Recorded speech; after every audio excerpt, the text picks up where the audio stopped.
Hi guys, welcome back to my channel. Today we're going to be talking about Christmas shopping. Basically, I'm going to be sharing with you my 7 tips as to how you can successfully shop for the holiday season without feeling overwhelmed, without feeling, burdened, and without going crazy. So let's go ahead and get started. But first, if you're new to my channel, welcome. My name is Annette. Thank you so much for stopping by. I release videos pretty often. I try to at least cover a wide variety of topics.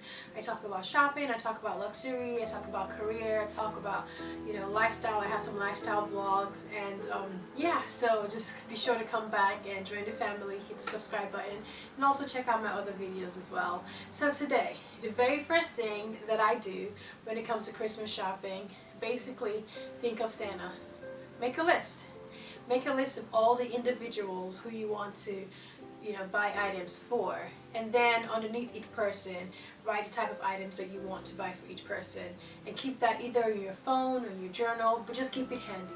That way you don't find yourself being scatterbrained all the time. You don't find yourself jumping from one retailer to one retailer and you're like, oh crap, I forgot Auntie Rose, or I forgot Uncle Mick.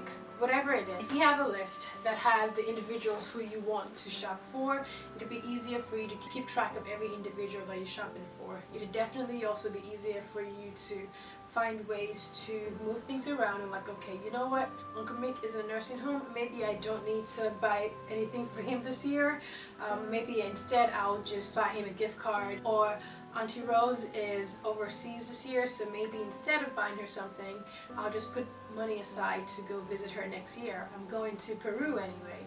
Things like that. It makes it easier for you to have an idea of who you are going shopping for, what you want to do when you shop, and what you want to get for these individuals. If you don't do that, if you don't have that, you end up starting from a place of confusion and chaos, and basically that will lead you to feeling overwhelmed easily. That will lead you to feeling stressed and just being all over the place. So definitely the first thing you need to do is to make a list. Check it twice. Second thing is for you to start early. You don't have to wait till it's December 15th to start doing your Christmas shopping. I know I'm guilty of this, but every time that I start early, it makes it easy for me to get stocking stuffers. It makes it easy for me to get gifts for family members who are out of town. That way I can just get them, wrap them, and mail them, and they'll get them before Christmas. The earlier you do it, the better. So I'm not telling you to start going Christmas shopping in March, but start thinking about Christmas shopping in September. That way you can get started, and also the dent in your pocket at the end of the year is not as significant if you spread it out. So if you start buying things little by little in September and October, and even if it means just putting them on layaway anyway, it'll be easier on your pocket, it'll be easier on you at the end of the year when it comes down to getting everything for everyone and making sure everyone has everything that they need, and making sure that you've gotten stuff for everyone, and you're not in debt, you're not filing for bankruptcy the day after Thanksgiving or the day after Christmas. Another tip that I like to share with you is that this is something I do on my own, is designate a particular account as for holiday shopping. If you use your checking account from which your rent comes out, or your car insurance and anything else comes out from, it will present a problem for you when you're trying to balance your bills. Instead, what you can do is either use a designated credit card or use a designated account. Even though it means you transferring money from your checking account to that particular account, at least you know that from October through December, your purchases in that account is strictly for holiday shopping. It's the same mentality I employ when I'm saving for a new item or I'm trying to save for a vacation. Just have a designated account. Now, of course, that means you should have multiple accounts, and I believe that every functional adult should have at least 2 accounts with 2 different banks. So if you can have multiple accounts with one bank. For example, you can have a checking and savings account with Chase, but that's not what I'm talking about. I'm saying you can have a checking and savings account with Chase, but you should also have a different account with Bank of America or Capital One or Citibank. This is not a sponsored video. These are just names of financial institutions. But that way you don't commingle funds. You know that your utilities, and your bills, your cash flow is still being accounted for on one end, and it's not affecting your spending. It also helps you streamline your spending, because if you know that you have just $500 in that account for Christmas shopping, then guess what? You're going to make sure you get all the best deals, possible, so you can stretch out that $500. Which brings me to my next point.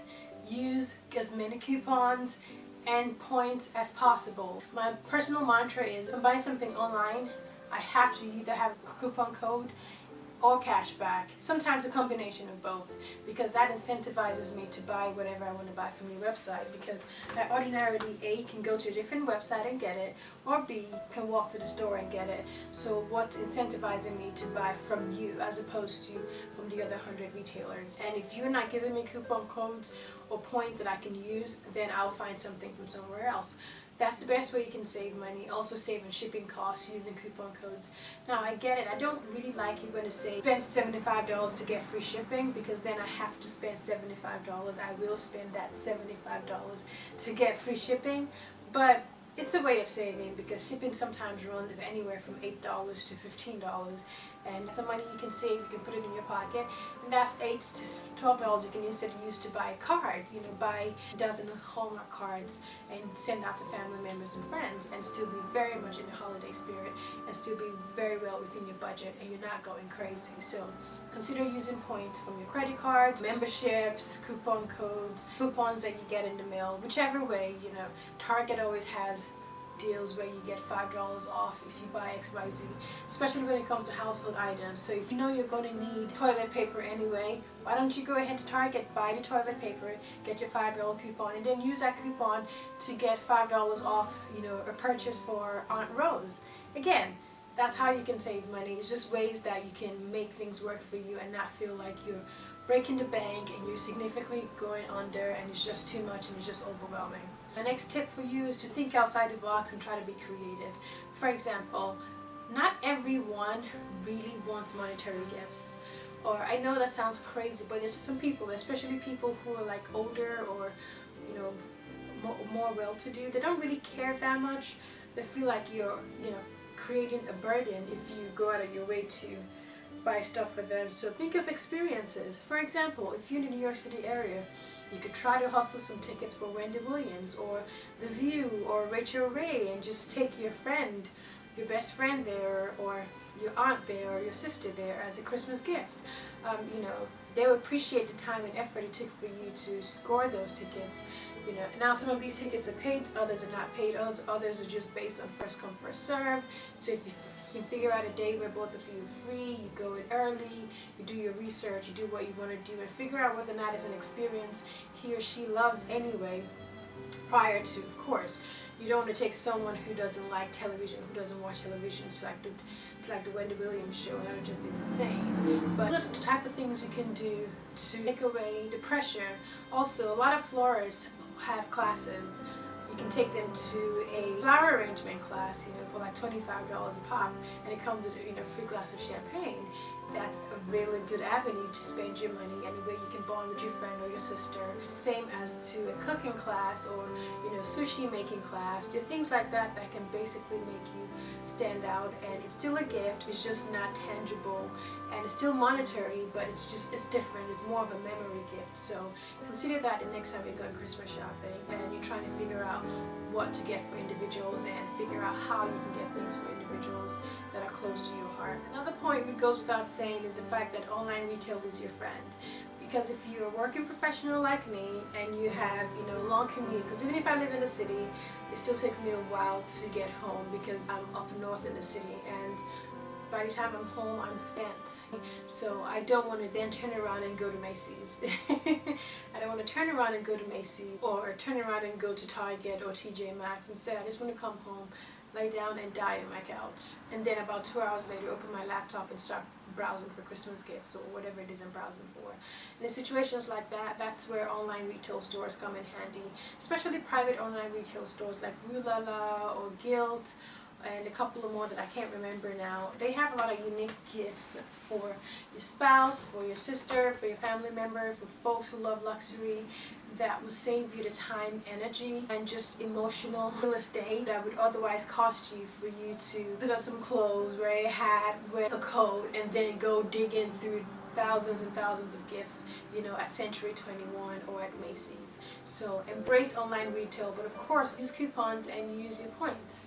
And then last tip I want to give to you, which is kind of counterintuitive to the other tip, is if you are in New York or if you're in a city that has a very popular shopping area, make sure you go there often instead of just relying on online retail. I know I just said online retail is your friend, but there's no feeling quite like walking past Macy's on 34th Street if you're a New Yorker and seeing all those gifts on display. It's a sensation of its own. It fills you with so much joy that makes the process not tedious. So try to make sure you incorporate those beautiful Christmas shows and Christmas lights and Christmas display and decor in your Christmas shopping experience. Even if you bought everything for everyone home, you don't have to buy anything, but just go and immerse yourself in the Christmas spirit. It'll make you feel happy. It'll make you feel like what you're doing is the right thing. It'll get you in the holiday spirit.